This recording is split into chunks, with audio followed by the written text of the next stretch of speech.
Buenas tardes y bienvenidos al canal nuevamente.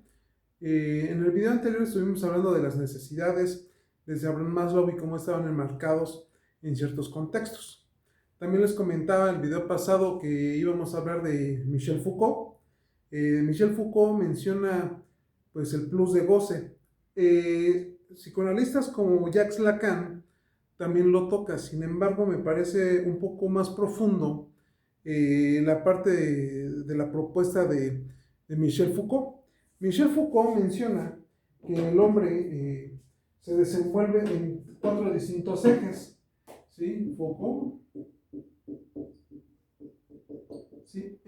Foucault menciona cuatro ejes. Uno que es, eso de ellos es el material. ¿Qué es el aspecto material en Michel Foucault?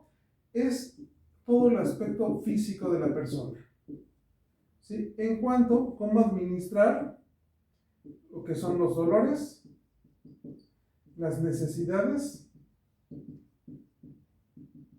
pero también los placeres. Entonces, él maneja que las primeras fuentes de necesidad, fuentes de satisfactores, esas necesidades que vamos nosotros a tener, van a ser las propuestas en una sociedad. Y ante esta sociedad se puede generar una resistencia. Una resistencia enfocada a generar una, o más bien a desarrollar una individualidad. Lo que realmente te genera placer, lo que realmente genera una satisfacción a tus necesidades.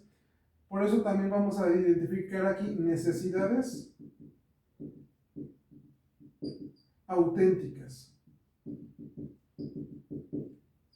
que sí corresponden netamente al individuo, que parte de una situación a nivel social que te van a generar o que te van a proponer un determinado marco de referencia, un repertorio de satisfactores. Sin embargo, la persona puede decidir no hacerlo, preferir no hacerlo. Entonces, eso también va a generar una especie de placer con un respectivo dolor. Por eso, dolor y placer van ligados en el contexto de Foucault. Este dolor y placer, muchas veces el dolor se vuelve placentero y el placer se vuelve doloroso. Y va a ser muy delgada la línea, ¿sí? Entre estos dos. Y ambos en conjunto pueden llegar a generar un satisfactor a las distintas necesidades fisiológicas que estemos hablando. ¿Cómo podemos ilustrar este esquema de el placer doloroso o el dolor placentero? Cuando tenemos los pellejitos de los dedos y lo estamos mordiendo. Estamos duro y duro. Ya genera un dolor, pero no podemos dejar de hacerlo. Eso quiere decir que va a ser un dolor placentero o un placer doloroso. Entonces, un beso mordelón también puede ser el ejemplo de este tipo de situaciones. Entonces, en Michel Foucault, la parte del aspecto material o el eje material va a corresponder a la parte física. ¿Cómo administramos dolores, necesidades, satisfactores, pero sobre todo el acceso al placer? Y aquí viene la parte del goce. El goce va a tener una característica de placer y dolor. Entonces esa parte va a ser interesante verla en el campo de las necesidades. Ahora, ¿por qué? Porque a partir de cómo satisface uno sus necesidades y se roza con un marco social, eso puede ser catalogado como algo no bien visto. Sin embargo, este es un aspecto netamente individual. Y es lo que la apuesta que hace Michel Foucault en este contexto del marco de las necesidades en el aspecto material. Por otra parte, otro aspecto que maneja Michel Foucault, si bien va a ser el eje material, también va a ser el eje ético. El eje ético se va a basar netamente en la capacidad de razonamiento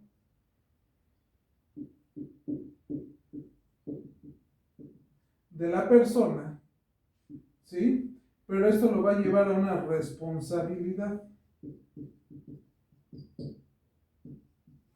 para establecer lo que en su vida la persona va a generar como adecuado. Cuando nosotros tenemos un ideal, se genera un aspecto ético, porque usualmente cuando el ideal es consolidado, uno es dispuesto a llegar hasta el aspecto de la muerte. Puede ser amor, por odio, por la libertad nacional, por derechos humanos, por todo lo que son ideales. Uno puede incluso poner en riesgo el aspecto material, ¿sí?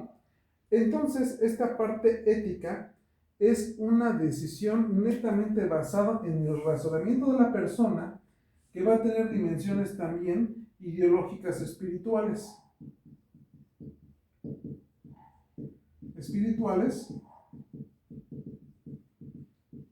Que van a dotar de un sentido a la existencia, ¿sí? Y se hacen unas paradojas impresionantes, ¿no? De que soy capaz de morir por la libertad, pero sin la libertad siento que muero. Entonces, en esa búsqueda, pues es donde se basa uno en esa parte, ¿no?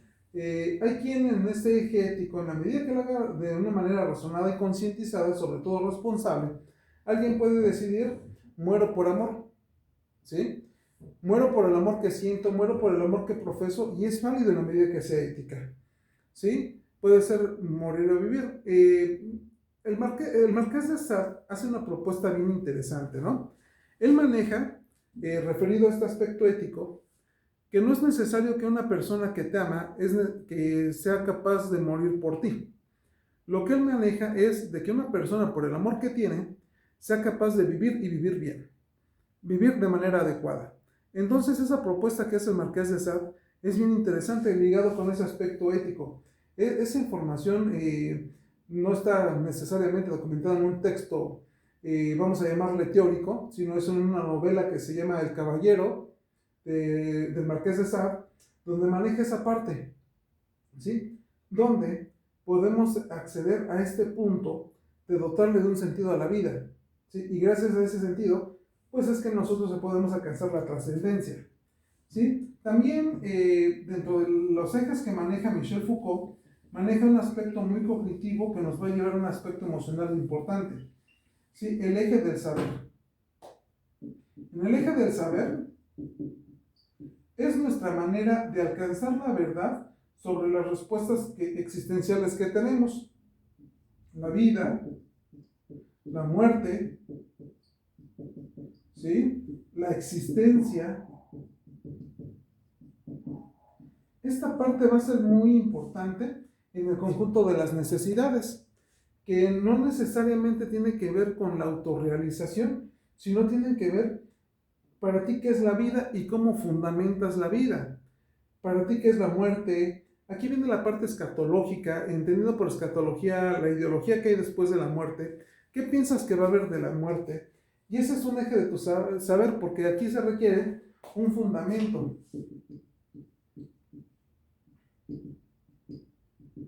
En la parte del acompañamiento tanatológico, es de suma importancia que la persona próxima a morir o con un familiar próximo a la muerte fundamente adecuadamente este saber lo que tiene sobre la vida, sobre la muerte, sobre la existencia. Aquí voy a citar algo que dice Jorge Bucay en el libro del Camino de las Lágrimas. Él plantea que ¿qué es lo que va a suceder después de la muerte? Lo que tú creas. Lo que tú creas en la medida que lo tengas fundamentado. El problema es cuando estamos en una situación crítica ante la vida, ante la muerte, usualmente las respuestas que tenemos dejan de ser aceptables, o el término técnico sería plausibles, ¿no? En esta parte dejan de ser plausibles esas respuestas y es cuando se fracturan. Ejemplo, cuando empezamos con esta crisis del COVID, el año antepasado, las muertes que se daban se presentaban y generaban una crisis ante las respuestas que teníamos sobre la vida, sobre la muerte, sobre la existencia, porque así el estado de vulnerabilidad era demasiado. Entonces, en esta parte material, el eje del saber, pues nos lleva a vivir una existencia de manera pues, lo más óptima que se pueda. Sin embargo, las respuestas que tenemos en esos momentos situacionales, pues usualmente no nos van a dar una respuesta netamente fidedigna, una respuesta que sea aceptable, o una respuesta que alcance a cubrir nuestras inquietudes, ¿no? Entonces, ahí tenemos 3 ejes de Michel Foucault que habla sobre la parte de las necesidades. Ahora, ¿cómo puedes fundamentar esta parte de la vida, la muerte, pues incluso hasta en analogías? Si bien no hay nada escrito de lo que hay después de la muerte, bueno, o si hay mucha escritura, pues muchas veces no se puede comprobar. Ese es el pequeño problema que tenemos. Entonces, por eso es importante ver que en este eje de saber se puede recurrir uno a la metáfora. A esta metáfora, a la analogía, que nos van a llevar a generar un saber que sea aceptable para nosotros, pero también que esa respuesta, esas propuestas, esas hipótesis que hagamos, también van a generarse en un marco de una vigencia. Resulta que no son perennes, van a estar sujetas a un campo importante que nos va a arrojar la vida, ¿no? En otro aspecto, Michel Foucault también maneja una de las necesidades en el aspecto de lo esperable. ¿Qué esperamos? Puede ser la libertad, puede ser la trascendencia, puede ser también, ¿qué sería una resurrección? Entonces aquí, ¿qué esperas con lo que haces? ¿Qué esperas? Hay una frase aquí ligada con un filósofo existencialista danés del siglo XIX que planteaba, Søren Kierkegaard, que planteaba una frase sensacionalmente y asombrosamente cierta: elegir es renunciar. Entonces, cuando eliges algo y cuando renuncias a su opuesto, ¿qué lleva con esa parte? ¿Qué esperas? Libertad, trascendencia, resurrección, influencia. ¿Qué esperas? ¿Qué te mueve en eso que tú estás haciendo? Va ligado con esta parte del eje ético, que es el sentido que te da la existencia, pero no nada más lo que haces en este momento, sino qué esperas con esto que estás haciendo. ¿Cuál va a ser el impacto que tú generas en un marco social, en un marco individual con lo que estás haciendo? Y eso va ligado con la parte de lo esperable. Entonces Michel Foucault nos da estos márgenes de referencia para ver el campo de las necesidades. ¿Sí? En esta necesidad que nos va a exigir un satisfactor. Y vamos a ver lo siguiente: no siempre se genera un satisfactor, pero cuando los satisfactores no llegan, la pregunta es, ¿qué sucede? Entonces, con esta pregunta nos vamos a quedar en este video para abordar esta pregunta en el próximo video, que vamos a ver cómo se da necesidad, satisfactor, qué sucede si no se da, qué pasa desde el punto de vista del organismo, desde el pensamiento, desde las acciones, desde el aprendizaje, qué sucede cuando no se alcanzan todos los satisfactores. Porque es importante tomarlo en cuenta, porque hablando de vida y muerte, pues las personas no mueren del modo que nosotros desearíamos. Incluso las personas que deseamos, o más bien que queremos, aunque no lo deseamos, mueren, y eso nos va a llevar a un aspecto de crisis. Y es importante empezar a dimensionarlo, porque nos vamos a quedar sin muchas respuestas. Y si uno de los ejes es el saber, pues la muerte nos enfrenta a una fatalidad importante. En la muerte no vamos a alcanzar a saber, no vamos a alcanzar a entender el fenómeno de la muerte. La muerte tiene esa particularidad. La muerte no admite controversia, no admite réplicas. Entonces este eje de saber, pues no se va a concluir.